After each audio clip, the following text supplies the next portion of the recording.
Hay lugares en México donde las brujas no son leyendas, son advertencias, historias que se cuentan en voz baja, no por tradición, sino por miedo, porque quienes no creyeron, quienes decidieron ignorar las señales, simplemente no sobrevivieron para contarlo. Esta noche vas a escuchar dos casos, dos historias separadas por kilómetros, pero unidas por algo mucho más oscuro. En ambas hubo advertencias, en ambas alguien decidió no creer y en ambas algo llegó en la noche, algo que no debía estar ahí.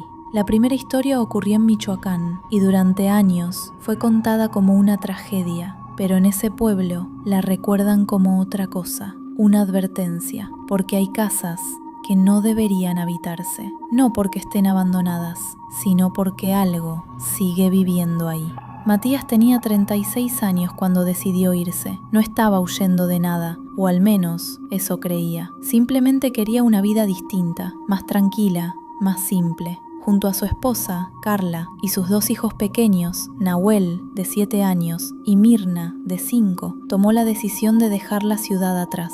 El lugar al que se mudaron estaba lejos, demasiado lejos. Un camino de tierra, largos tramos sin vecinos, y finalmente, una casa. Antigua, grande, silenciosa, rodeada de campo y de algo más, que no se veía, pero se sentía. Aún así, para ellos era perfecta. Tenían espacio, tenían aire puro, tenían esa sensación de empezar de nuevo. Los primeros días fueron exactamente como los imaginaron. Las mañanas eran lentas, el sol entraba por las ventanas sin apuro, Carla preparaba el desayuno, mientras los chicos corrían afuera. No había ruido de autos, no había vecinos, solo el viento moviendo los árboles y ese silencio profundo que al principio se sentía como paz. Pero el silencio, a veces, no es buena señal. Las noches eran aún más tranquilas, demasiado. Cuando el sol se ocultaba, la oscuridad caía de golpe. No había luces alrededor, no había nada, solo la casa, en medio de la nada. Y al principio, eso también les gustaba. Dormían profundamente, sin interrupciones,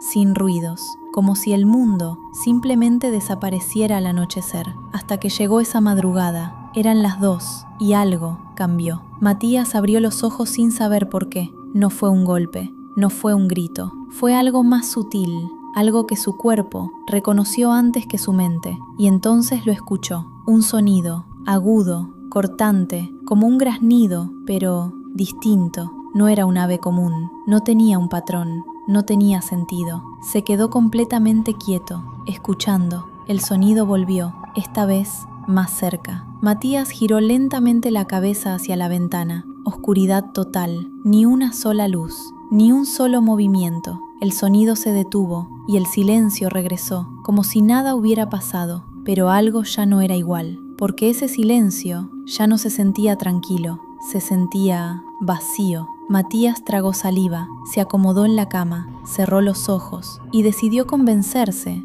de que no era nada. Un animal, el viento, cualquier cosa, porque en ese momento todavía no sabía que eso iba a volver. A la noche siguiente volvió a pasar. Eran las 2 de la madrugada. Esta vez, Matías no se despertó por casualidad. Fue el sonido, ese mismo graznido, pero ahora más claro, más cerca. Abrió los ojos de inmediato, se quedó completamente quieto, escuchando. El sonido se repitió, pero no venía del mismo lugar. Primero parecía estar afuera, luego sobre el techo y después del otro lado de la casa, como si algo se estuviera moviendo, rodeándolos. Matías se incorporó lentamente, miró a su alrededor. Carla dormía, pero su respiración no era normal, era pesada, como si estuviera agotada. El sonido volvió, más agudo, más insistente, y entonces Matías sintió algo. No era miedo todavía, era incomodidad, una sensación difícil de explicar, como si no estuvieran solos. A la mañana siguiente, todo parecía normal. El sol entraba por las ventanas, los chicos estaban despiertos, pero Carla no. Le costó levantarse, decía que no había dormido bien, que estaba cansada, pero no era un cansancio común. Tenía ojeras profundas, la piel pálida y algo en su mirada que no estaba antes.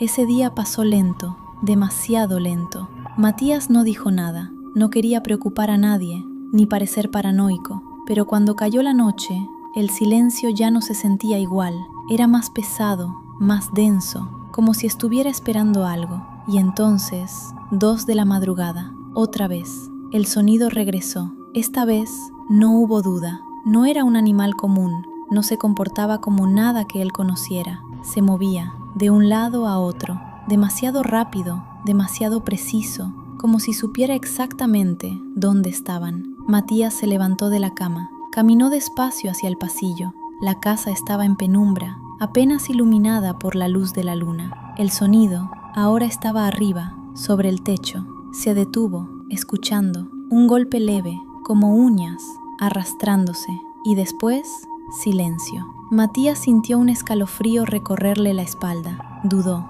Por un segundo, pensó en salir, subir, ver qué era, pero no lo hizo. Algo, dentro de él, le dijo que no era buena idea. Volvió a la habitación, cerró la puerta y trató de dormir, pero esa noche ya no pudo. Los días siguientes, todo empezó a empeorar. Carla estaba cada vez más débil, apenas comía, apenas hablaba, pasaba largos momentos sentada, mirando a la nada, como si algo le hubiera quitado la energía. Pero lo peor eran los niños. Una tarde, mientras los ayudaba a cambiarse, Alejandro lo vio. Marcas, pequeñas, circulares, en los brazos, en el cuello, como moretones. Nahuel tenía varios, Mirna también. Matías frunció el ceño. Les preguntó qué había pasado, pero los chicos no supieron responder.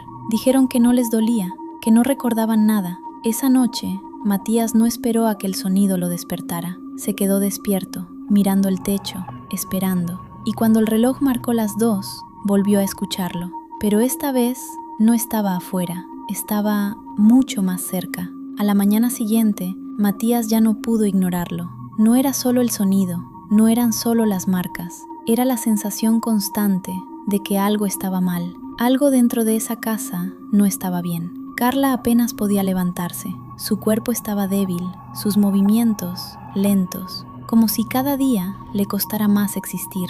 Los niños tampoco eran los mismos. Ya no corrían, ya no jugaban, pasaban más tiempo acostados, en silencio. Y las marcas seguían apareciendo, más oscuras, más profundas, como si algo los estuviera tocando mientras dormían. Esa tarde, Matías tomó una decisión. Salió de la casa y fue al pueblo. Necesitaba respuestas. Nadie habló al principio, nadie quería hacerlo, pero cuando mencionó la casa, el silencio cambió. Algunas miradas se cruzaron, otras se bajaron, hasta que alguien dijo un nombre, Doña Isidora. La encontró en una casa pequeña, al borde del pueblo. Una mujer mayor, de mirada fija, como si ya supiera por qué había ido. Matías no dio rodeos, le contó todo, el sonido, las noches, las marcas. Y cuando terminó, Doña Isidora no se sorprendió, solo lo miró y dijo algo que le heló la sangre.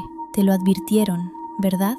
Matías no respondió. Esa tierra no está vacía, nunca lo estuvo. El aire en la habitación se volvió pesado. Lo que escuchás en la noche no son animales. Matías sintió un nudo en el estómago. Son brujas. El silencio que siguió fue más fuerte que cualquier explicación. Doña Isidora continuó, con una calma inquietante. No siempre se ven como personas. A veces toman otras formas. Aves, sombras, cosas que vuelan sin hacer ruido. Matías sintió que la piel se le erizaba. Buscan lugares aislados, casas como la tuya, y cuando encuentran una familia, la mujer hizo una pausa. Se alimentan. Matías tragó saliva. ¿De qué? Doña Isidora lo miró directo a los ojos. De ustedes. El silencio volvió a caer, pesado, real. Aún así, Matías no quería creerlo, no del todo, pero tampoco podía ignorarlo, así que escuchó y siguió cada indicación. Tijeras abiertas debajo de las camas, sal en las entradas, romero quemándose durante la noche, ruda colgada en las ventanas, protecciones, barreras, intentos desesperados de detener algo que ya había entrado. Esa noche todo estaba listo. La casa olía a hierbas quemadas. El aire era denso, cargado. Matías no durmió. Se quedó sentado, esperando. 2 de la madrugada. y entonces el sonido volvió. Pero esta vez no era igual, era más fuerte, más violento, como si estuviera enojado. Las paredes crujieron, el techo vibró levemente. Matías se levantó, caminó hacia la habitación de los niños, abrió la puerta y lo que vio lo paralizó.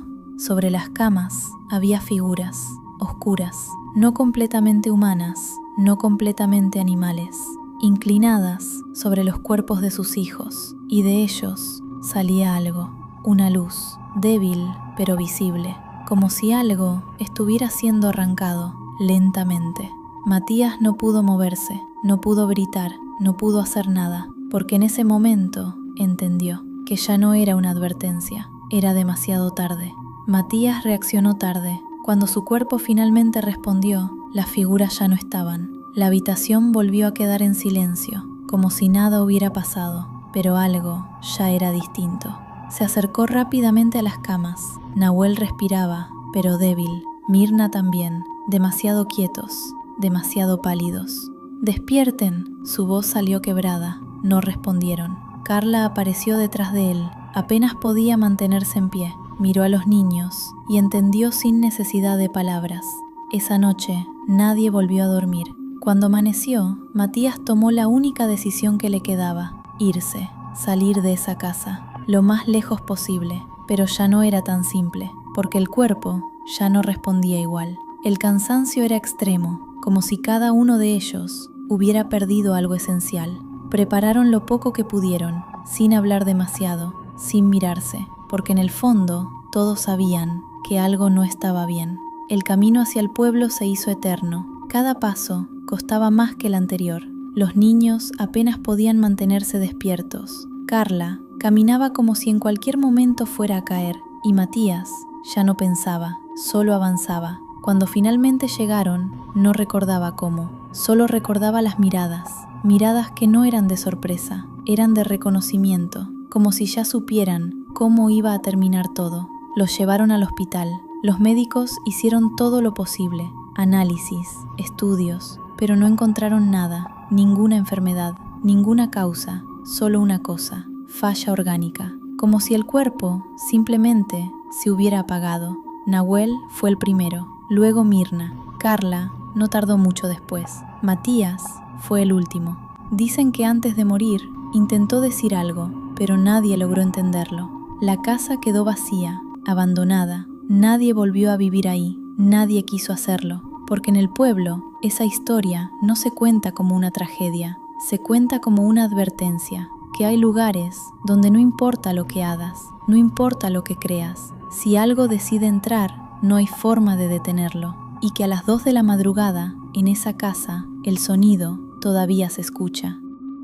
Lo que le pasó a esa familia no fue un caso aislado, porque hay algo que muchas personas no entienden hasta que ya es demasiado tarde, que estas cosas no siempre terminan cuando uno escapa. A veces, ni siquiera empiezan en la casa equivocada, sino en el momento equivocado. En otro lugar, a cientos de kilómetros de ahí, otra familia vivía tranquila. No estaban en una zona maldita, no habían ignorado advertencias, pero cometieron un error distinto, uno más silencioso, más común. No creyeron, pensaron que eran solo historias, tradiciones, cosas que la gente dice para asustar, hasta que algo empezó a acercarse, no desde el campo, no desde la oscuridad, sino desde arriba, desde el techo. Y esa vez no buscaba a todos, buscaba a alguien en específico, a alguien que no podía defenderse, un recién nacido. Hay advertencias que la gente repite sin cuestionar, no porque las entiendan, sino porque aprendieron a no ignorarlas. Pero no todos piensan así. Samuel Ortega sí cuestionaba, siempre lo había hecho. Para él, las historias de brujas eran eso, historias, cosas que la gente decía para explicar lo que no entendía. Cuando él y su esposa Mariana se mudaron a las afueras del pueblo, no estaban huyendo de nada, solo buscaban tranquilidad, un lugar más silencioso, más seguro para criar a su hijo, Daniel, recién nacido, pequeño, frágil. La casa era modesta, pero suficiente, un terreno amplio y vecinos lo suficientemente cerca como para no sentirse aislados. Al principio, todo parecía normal, incluso mejor de lo que esperaban. El bebé dormía bien, Mariana estaba tranquila y Samuel sentía que había tomado la decisión correcta, hasta que empezaron los comentarios. ¿Ya pusieron las tijeras? No se olviden de la sal. Con un bebé más vale prevenir. Samuel sonreía, pero por dentro no lo tomaba en serio. Mariana tampoco estaba convencida, pero a diferencia de él, dudaba. ¿Y si lo hacemos igual? Por las dudas. Samuel negó con la cabeza. Son supersticiones, nada más. Y durante un tiempo pareció que tenía razón. Las noches eran tranquilas, el bebé dormía, la casa estaba en silencio. Todo completamente normal, hasta que llegó la primera madrugada. El llanto de Daniel los despertó. No era un llanto común, era desesperado, como si algo lo estuviera asustando. Mariana lo levantó de inmediato, lo revisó. No tenía fiebre, no tenía nada visible, pero no dejaba de llorar. Samuel miró el reloj, 12 en punto. Se miraron en silencio. Nadie dijo nada, pero algo, en ese momento, se sintió extraño. Esa noche pasó, con dificultad, pero pasó. Pensaron que había sido algo aislado, pero no lo fue. La noche siguiente volvió a ocurrir, a la misma hora, el mismo llanto, la misma desesperación. Y después, otra noche, y otra. Siempre igual, siempre a la misma hora, como si algo supiera exactamente cuándo empezar. La tercera noche ya no fue una sorpresa, fue espera. Samuel no se durmió, se quedó despierto, mirando el techo, esperando el momento exacto. Mariana tampoco descansaba bien, tenía al bebé cerca, demasiado cerca, como si alejarlo ya no fuera una opción. El reloj avanzó lento, cada minuto se sentía más pesado, y entonces, medianoche, el llanto empezó, pero esta vez fue distinto, más fuerte, más agudo, desesperado. Mariana lo levantó de inmediato, lo abrazó, lo acunó, pero no funcionaba. Daniel no se calmaba, era como si estuviera reaccionando a algo que ellos no podían ver. Samuel se acercó, intentó ayudar, pero en ese momento lo sintió, un cambio en el ambiente. El aire se volvió más frío, más denso, como si la casa ya no estuviera vacía. Se hizo un silencio extraño entre los llantos, un vacío, y entonces un sonido. Arriba, en el techo, algo se movía, lento, pesado, como si estuviera caminando. Samuel levantó la mirada, se quedó inmóvil, escuchando. Un paso, luego otro, arrastrándose sobre las tejas. Mariana también lo escuchó, y en ese momento el llanto de Daniel cambió, se volvió más intenso, más desesperado, como si supiera que eso estaba ahí. ¿Escuchaste eso?, susurró Mariana. Samuel no respondió, no hacía falta. El sonido volvió, más claro, justo encima de ellos, como si algo estuviera buscando el lugar exacto. Samuel apretó los dientes, intentó mantener la calma. Debe ser un animal, pero ni él mismo se creyó, porque ese sonido no era normal, no era ligero, no era errático, era deliberado, se movía con intención. Esa noche no subió, no salió, se quedó adentro, escuchando, esperando a que se detuviera, pero tardó, mucho más de lo normal, y cuando finalmente el sonido desapareció, el silencio que quedó fue peor, porque ahora ya no podían fingir que no pasaba nada. A la mañana siguiente, Mariana no esperó. Tenemos que hacer algo. Lo de las tijeras, la sal, lo que dijeron. Samuel dudó. Por primera vez, dudó de verdad, pero su orgullo todavía pesaba más. Son supersticiones, dijo, aunque su voz ya no sonaba igual. Mariana no insistió, pero esa noche no volvió a dormir tranquila, porque ahora ya no era solo el llanto, era la certeza de que algo estaba encima de la casa.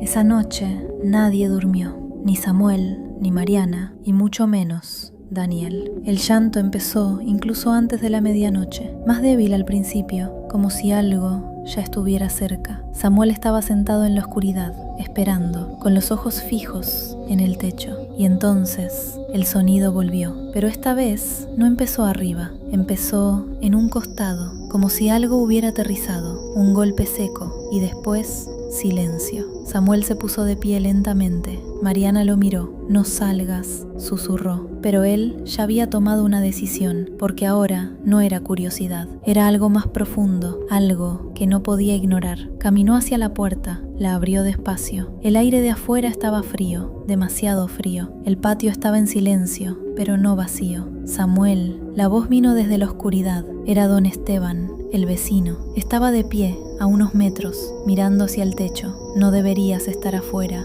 dijo en voz baja. Samuel frunció el ceño. Hay algo ahí arriba. Don Esteban no lo miró. Ya lo sé. El llanto de Daniel se escuchó desde adentro, más fuerte. Don Esteban tragó saliva. Es por el niño. Samuel sintió un escalofrío. ¿Qué es? El viejo dudó, pero al final habló. Un guajolote. Samuel casi sonríe, pero no lo hizo, porque don Esteban no estaba bromeando. No es un animal, agregó, no de los normales. El sonido volvió, justo encima de ellos, más pesado, más cercano. Samuel dio un paso atrás y miró hacia arriba. Voy a subir. No, la reacción de don Esteban fue inmediata, demasiado, pero ya era tarde. Samuel entró, tomó una escalera y la apoyó contra la pared. Cada paso que dio hacia arriba se sintió más pesado que el anterior. El llanto del bebé ahora era incontrolable. Llegó al borde, se detuvo, respiró hondo y asomó la cabeza. Al principio no vio nada, solo oscuridad, y entonces se movió. Estaba ahí, a unos metros. No era un guajolote normal, era demasiado grande, del tamaño de un perro, cubierto de plumas negras, pero desordenadas, como si no pertenecieran a un cuerpo natural. Su cuello era más largo de lo normal, torcido, y sus ojos brillaban, no como los de un animal, como los de alguien que estaba mirando fijamente a él. Samuel se quedó inmóvil, y entonces la criatura inclinó la cabeza, como si lo reconociera. El llanto de Daniel se volvió un grito, y en ese instante Samuel entendió algo que le heló la sangre. Eso no estaba ahí por casualidad, estaba ahí por su hijo. Samuel no pensó, reaccionó. Bajó de la escalera casi cayéndose, entró a la casa y cerró la puerta de golpe. Mariana lo miró, aterrada. ¿Qué era eso? Samuel no respondió de inmediato, porque ni siquiera sabía cómo decirlo. No era un animal, fue lo único que salió de su boca. El llanto de Daniel seguía, más débil ahora, pero constante, como si estuviera agotándose. Y entonces, el golpe, desde arriba, violento. La casa entera crujió. Otro golpe, más cerca, como si esa cosa estuviera intentando entrar. Mariana gritó. Samuel miró alrededor, desesperado, y entonces recordó las palabras del pueblo, la sal, las tijeras. Demasiado tarde para eso, pero había algo más. En un cajón, una botella, agua bendita, un regalo que nunca pensó usar. Otro golpe, más fuerte. Parte del techo cedió, polvo cayó sobre ellos. Samuel tomó la botella, sus manos temblaban. Pase lo que pase, no lo sueltes, le dijo a Mariana. Y entonces, el techo se rompió. La criatura cayó dentro de la casa. El impacto fue seco, las plumas negras se esparcieron y ese cuerpo, imposible, se movió, más rápido de lo que debía. Se arrastró directamente hacia la cuna. Samuel no dudó, lanzó el agua bendita. El líquido tocó a la criatura y entonces gritó. Y luego huyó.